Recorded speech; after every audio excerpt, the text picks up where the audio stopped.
Baik, kita lanjutkan sekarang tentang mengkhitan wanita. Pertanyaan, saya pernah mendengar seorang mubalik Muhammadiyah yang menerangkan bahwa khitan itu untuk pria dan wanita. Kalau benar, apakah dasarnya dan bagaimana pelaksanaannya? Bagaimana halnya wanita yang sampai dewasa belum dikhitan? Maaf, pertanyaan ini terdorong oleh ingin tahu kebenaran Islam. Jangan dianggap jorok. Pertanyaan dari Mashkur BM NBM 630773. DA Perguruan Muhammadiyah Tulangan Sidoarjo, Jawa Timur. Jawab, soal ini pernah ditanyakan. Untuk itu akan dijawab dengan beberapa tambahan. Mudah-mudahan akan lebih jelas. Yang A. Daerah berdasarkan majalah WHO, Organisasi Kesehatan Sedunia. Demikian menurut tulisan Dr. Randanan Bandaso. Khitan wanita dilaksanakan di Afrika Timur, yakni Ethiopia dan Senegal. Demikian pula di Mesir, bahkan di Asia Selatan seperti Malaysia dan Indonesia. Kebanyakan dilakukan oleh dukun-dukun wanita yang dilaksanakan dan dengan tidak steril. Kemudian yang teknik, B-nya teknik. Teknik yang digunakan berbeda-beda di satu tempat dengan tempat lain. Pada prinsipnya dilakukan pada klitoris kelamin wanita, bagian luar yang tersembul di bagian atas, di bagian bawah bibir kecil, dengan memotongnya. Adapun caranya ada beberapa yang dianut. 1. Seperti dilakukan pada laki-laki, dengan memotong klitoris itu secara melingkar. 2. Dengan memotong ujungnya atau seluruhnya. 3. Pada cara ketiga ini dengan memotong seluruh klitoris, bibir dalam, bahkan bibir luar, kemudian dijahit. Yang keempat, yang jarang dilakukan, yakni dengan memotong jaringan antara dubur dan kemaluan. Kemudian C, konsekuensi atau akibat-akibatnya. Banyak konsekuensi yang dapat ditimbulkan pelaksanaan yang demikian bagi wanita, baik yang terjadi segera maupun kemudian harinya. Antara lain konsekuensi atau akibat yang timbul adalah 1. Pendarahan, 2. Rasa nyeri yang hebat dan juga infeksi yang dapat mendatangkan bahaya bagi kesehatan. 3. Konsekuensi yang datang kemudian seperti kesulitan membuang air akibat penyembuhan luka yang tak sempurna.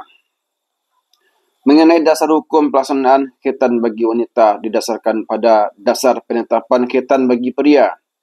Secara khusus, dasar khitan bagi wanita tidak kita dapati, selain bahawa Nabi dalam penyebutan alat kelamin wanita dan pria yang dikhitankan, yakni 2 organ yang dikhitankan, seperti diriwayatkan oleh Ibnu Majah dari Aisyah dan Ibnu Amr yang berbunyi, Iza taqal khitani faqad wajabal ghuslu. Artinya, apabila bertemu 2 kelamin yang dikhitan, maka wajiblah mandi. Penyebutan alat kelamin yang dikhitan pada wanita di samping alat kelamin pria bukan menunjukkan ketentuan hukum. Penyebutan itu dapat berarti hakiki dan dapat pula majazi. Dapat pula memasukkan dasar hukum khitan wanita pada khitan pria. Ada yang menyebutkan bahawa dasar hukum khitan dalam Al-Quran ialah surat An-Nisa ayat 125.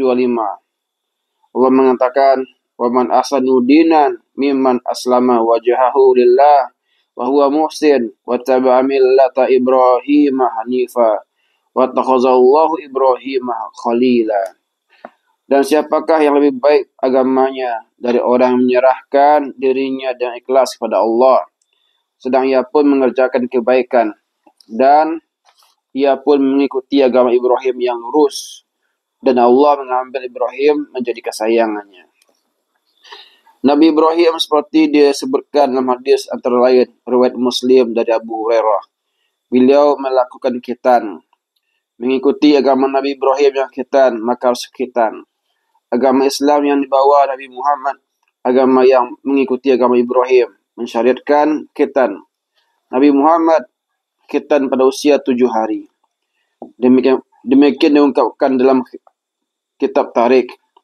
Berdasarkan riwayat Abu Daud dan Ahmad, Nabi memerintahkan untuk memotong rambut jahiliyah dan berkhitan. Menurut riwayat dari Abu Hurairah, diperintahkan berkhitan kalau masuk Islam. Riwayat ini dipertentangkan oleh banyak ulama akan kesahihannya. Itu semua antara lain dasar-dasar hukum khitan, khususnya bagi pria. Dan dapat pula secara umum juga untuk wanita. Karena tidak tegasnya perintah itu, maka ulama berbeza pendapat tentang khitan. Menurut Syafi'i, hukum khitan wajib bagi pria maupun wanita. Menurut Malik, hukumnya sunnah untuk laki-laki, sedang untuk wanita merupakan makromah atau kehormatan. Menurut Mahmud Shaltut, khitan bagi wanita tidak ada petunjuk dalil yang kuat, maka dikembalikan kepada positif dan negatifnya, ditimbang dari kepositifannya dan kenegatifannya. Tidak dapat untuk menganjurkan apalagi mewajibkannya. Barangkali ini menjadi pertimbangan kita, mengingat dalil pelaksanaan khitan bagi wanita ini tak begitu jelas. Selanjutnya, karena khitan bagi wanita bukanlah suatu kewajiban. Tentu, wanita yang sampai dewasa ataupun wanita yang menyatakan Islam setelah dewasa tidak wajib khitan. Demikianlah, semoga bermanfaat.